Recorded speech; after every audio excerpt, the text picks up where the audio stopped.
In this video, I'm going to be reviewing the Callaway Rogue Hybrid and talking about whether or not it's worth picking up. So what we're going to be covering in this video are my first impressions of the club, how it actually performed, how's the feel and sound to it, some pros and cons, and also the best place to buy. So if you just are looking for the best and cheapest place to pick it up, I will leave a link down below. At the time of the video, that was the best place we could find it, so you can go ahead and check out the price if you want. But let's start with the design of the club itself. And the standard Rogue has more of a mid-size head to it. It's slightly longer than the Epic, and it's pretty similar to the Steelhead XR in my opinion. I really like the way the club looked, and it was also more of a compact size, which I was definitely a fan of. I'm not really a fan of the bigger looking hybrids.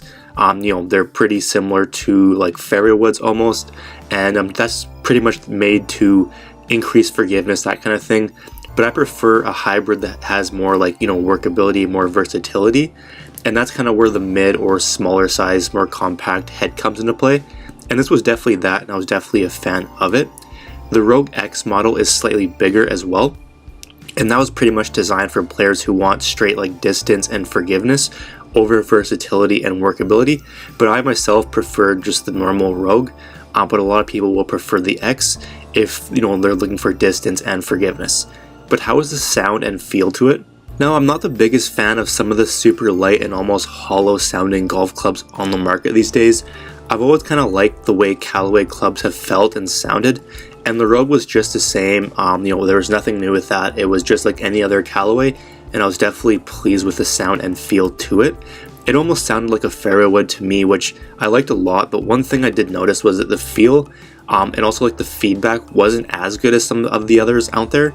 I'm not saying it's bad or anything, but there were definitely models out there that had more like feedback and feel to them, which is kind of important to some people. Not a huge deal, but definitely something to improve going into the future.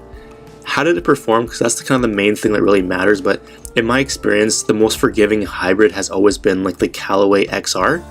It's what I had before, and I definitely really liked it. But I did find the Rogue to be pretty similar to that. Not only did it have a great amount of forgiveness, but it was also one of the longer hybrids for me.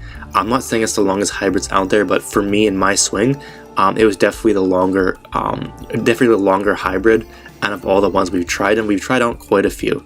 So I really like the consistency of the Rogue, and in my opinion, would probably be best for like mid to high handicaps. If you prefer like straight distance and forgiveness, there's the Rogue X for that. But I prefer the smaller standard Rogue, like I was saying before. But let's talk about some pros and cons. So pros, it's available with a wide range of lofts.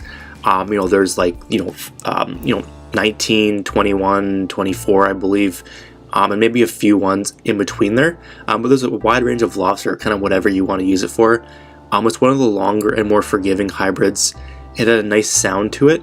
Cons, there aren't any adjustments on it, so it is a fixed hosel. There's no weights or anything like that, so you can't really adjust it, which is probably good for like mid to high handicaps, but a lot of lower handicap prefer customization on their clubs, and this probably would be the best option for that. It is a bit pricey. It's obviously not too bad. There are ones out there that are more expensive, but it definitely is a high-end hybrid with a high-end price to it. And it didn't offer the most feedback on it, so if you are to hit it, off center or like a miss hit, it wasn't always the easiest to kind of like understand that and feel that right away. So it's definitely one thing I noticed. But frequently asked questions to it. So should I go with the Rogue or Rogue X?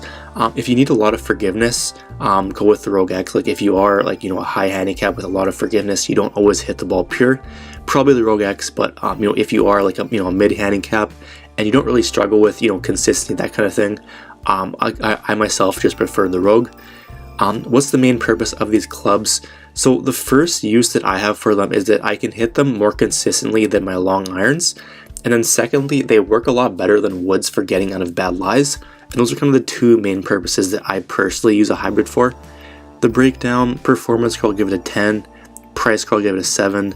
Sound and feel, 9. My personal score is an 8.5, which is definitely really solid.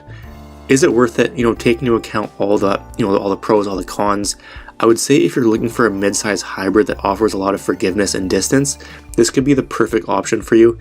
It's a great club to have for someone who doesn't always hit their long irons pure like myself. And if you are interested in, picking it up, the cheapest place I could find it is in the description down below. So we left a link there, and at the time of the video, that was the best place we could find it. So you can go ahead and check out the price if you want. And if you have any questions, leave a comment down below. I'll get back to you as soon as I can. And I will just mention our monthly golf giveaway. So if you want to enter in, all you have to do is subscribe to the channel and then comment giveaway down below. Simply do both and you'll be automatically entered. Alright, so that's going to be it for the video. Hope you enjoyed, and we'll see you in the next one.